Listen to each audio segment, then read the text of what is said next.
started bachelor's in basketball. I know that. I know my grandfather was 14. He's a very good basketball player. And I keep telling her, I think Grandma should have adopted him. He looks like he needs a mother. And she keeps saying, Grandma, wouldn't it be nice? Don't worry about it right now. Police officer Graham, close to 25 years ago.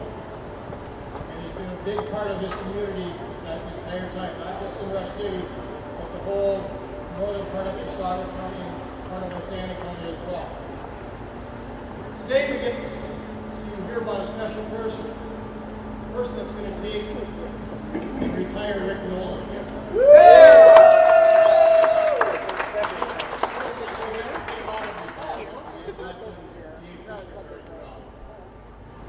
But today, before we introduce our special guest, for this announcement, I want to thank everybody for coming out here.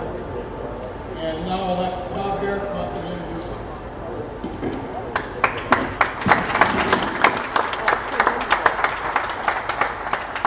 Well, good afternoon, everyone. And again, today is a beautiful day in more ways than one. We have beautiful fall colors, October weathers, 70-degree days. We have a future congressman in our midst. How about that? So before Mr. Mills comes up and tells us why we need to take that gig, let me tell you a little bit about him. I know being in Congress is a big job, and you want to know that the person has a background that supports 8th District values, right? Yeah. That's right. So let me tell you a little bit about him. Stuart Mills is 41 years old. He's a married father of 5. He lives with his family in the Brainerd Lakes area. Since the age of 14, he has worked in his family's business in a variety of positions.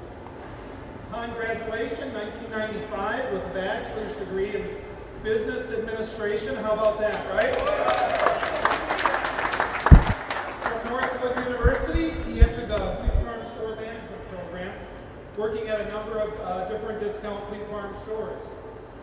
After 3 years of store management experience, Stuart worked in Fleet Farm's buying and merchandising departments, mainly involving buying sporting goods and also automotive categories. Stuart served as the Director of Personnel for Fleet Farm from 2000 to 2010, overseeing the administration and management of a workforce of more than 6,000 people.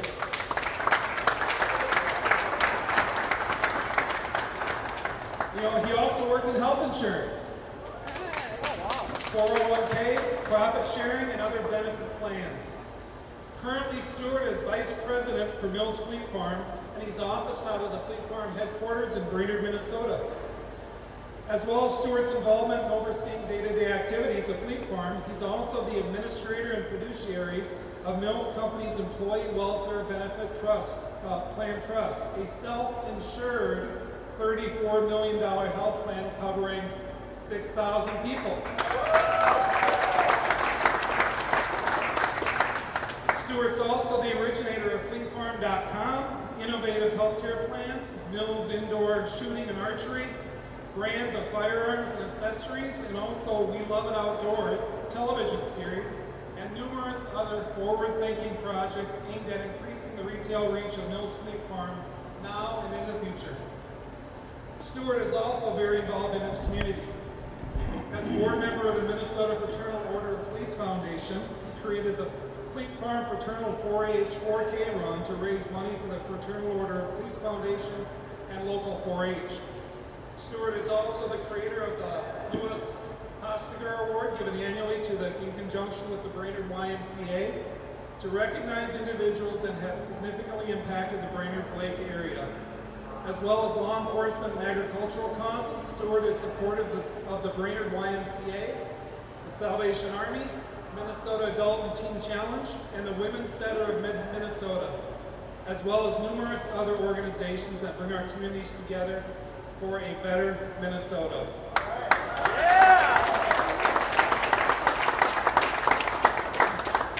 In the last few months, Stuart, his campaign team, and many other supporters have put together an infrastructure and a team that will return our seat to Congress back to the people of this part of Minnesota. It's going to reflect our priorities and our values. The grassroots support for Stuart has been impressive and continues to build and will build up until November 2014, when Stuart Mills will become our next congressman.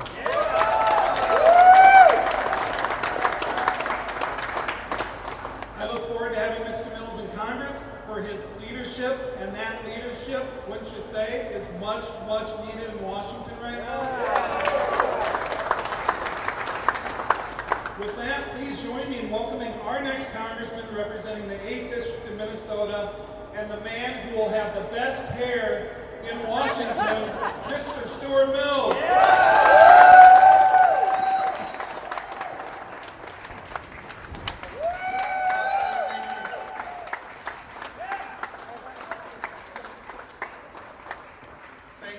Thank you so much, Bob, Brian, the rest of our elected representatives. Thank you so much for your support. I never thought that I'd be running for elected office. Matter of fact, I'm the most least likely person to be running. But we have in our family something we call the hunting camp doctrine. And that said, when you're at hunting camp, if you complain about a problem, you get the job to fix it. So I was that guy that was complaining about the problems and telling everybody what we need to do to fix the problems, not only the state, but also this country. And it was time for me to get off the bench and put some skin in the game. And here I am before you, asking you for your support.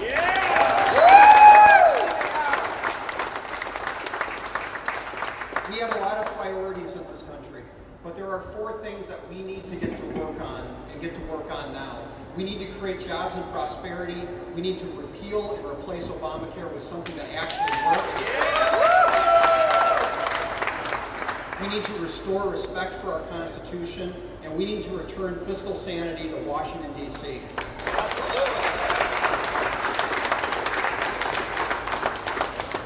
I've spent my life in a family business that created a lot of jobs. I spent my life around job creators. I know the economy of our part of Minnesota, and we are a Main Street economy. Washington, D.C. cannot create jobs for us. If things are going good on Wall Street, and they call that a jobless recovery, that is not a recovery for anybody on Main Street in our part of Minnesota.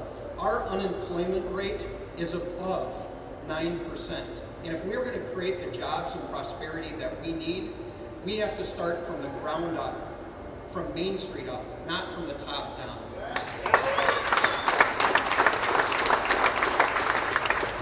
I am the plan administrator of our company's health plan, and I've seen firsthand what works, what doesn't work, and how the government has hurt our employees.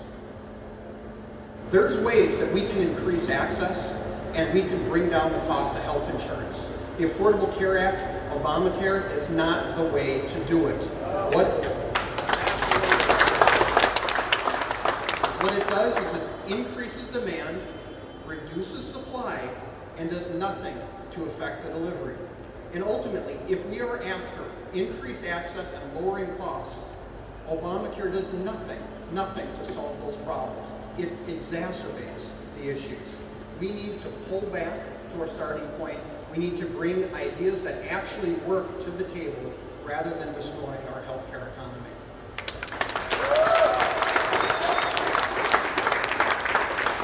We need to restore respect for our Constitution, including but not limited to our Second Amendment.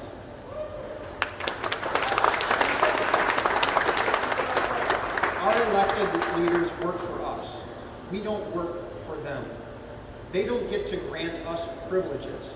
They have the responsibility to safeguard, to protect our rights given to us by God and enshrined in the Constitution.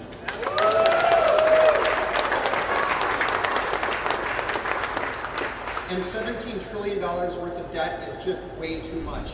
The number itself is staggering, but the debt service on that is about it's over $250 billion a year. We spend it just on interest payments.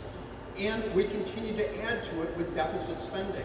As we add to it and interest rates go up, which they will, to historic or beyond historic levels, we're going to be at $1 trillion worth of debt service a year. That's $1 trillion worth of interest payments we could be reinvesting back in our country.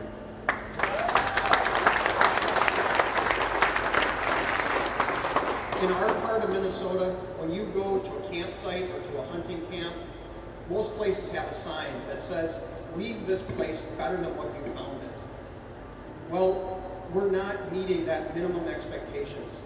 We are passing debt and burden and problems onto our next generation that really, we are leaving the campsite, that is the United States of America, a mess. And we have to correct that, because we have to leave this country better than what we found it.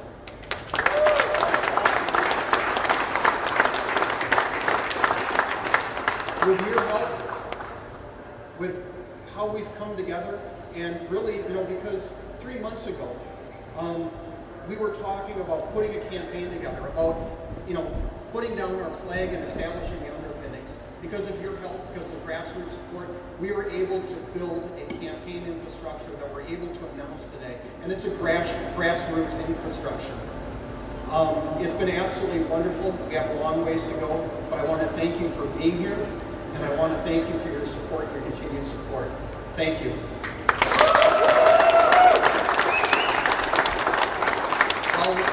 I'd like to take a couple of questions. Then obviously there's some people that I haven't had a chance to shake hands with or talk to that I got to get on to the next event here. But anyways, is there? Yes, sir. What about the water that's going down there now? What would you do about this? Do you believe that Congress should support any resolution to end the shutdown? Or is it okay to stand your ground because you don't have Obamacare or funding related? Well, certainly the process is broken, and we should not be at the point that we are right now. And the partisanship that's taken place in Washington, D.C., where, old school year, they call each other ugly and then want to go to prom with each other at the last minute. It just doesn't work that way. And here we are at a point, at a juncture, when we should be rolling up our sleeves and coming together, both houses of Congress, both sides of the aisle, and trying to fix it. And the president should be showing leadership. We should not be in the condition that we are right now. It's quite frankly, it's sickening. Do you think that shutting down the government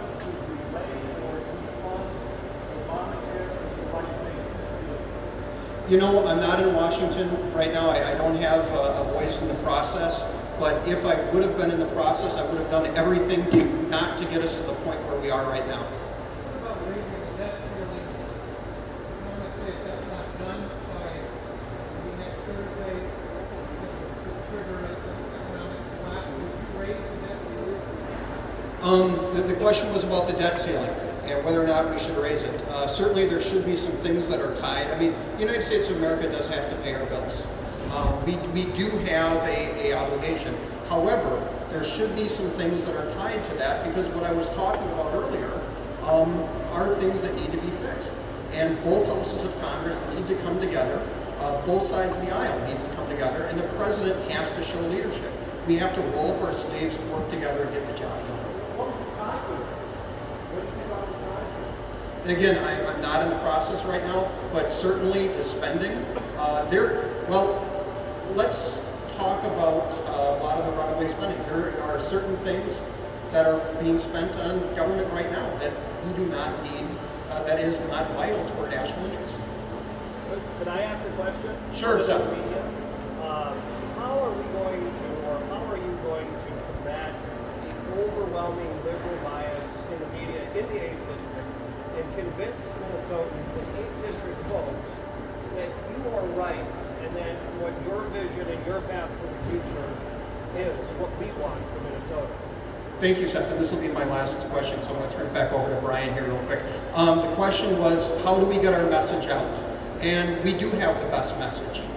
There is a overwhelming response to the four things, the four pillars of my campaign that I laid out.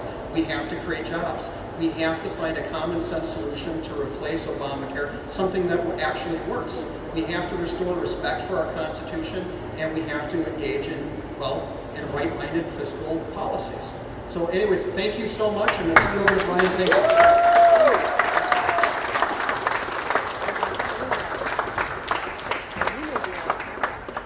We are going to win the 8th map. We're going to show us some common sense and common ideas that can actually turn this nation around. By bringing some common sense back to Washington, we could have avoided the shutdown. We could keep things going. We could be taking care of our debt so we don't need to be raising the debt limit. We need people like Stuart in office to bring those common sense ideas and get some rationality back in Washington. Again, I want to thank everybody for coming out here. I believe Stuart will have a few minutes to talk to you one-on-one if you have a little bit of time. Otherwise, in the back there's some t-shirts, some bumper stickers, and some signs. Feel free to grab one. There's no cost for them. But I'm going to ask if you do take one, please consider giving Stuart Mills campaign a donation as well. Unfortunately, it does cost money to run these campaigns, and Stuart is going all over the 8th and just can't wait to get his hands on taking on Nolan in the debates and showing where Nolan belongs. Thank you again for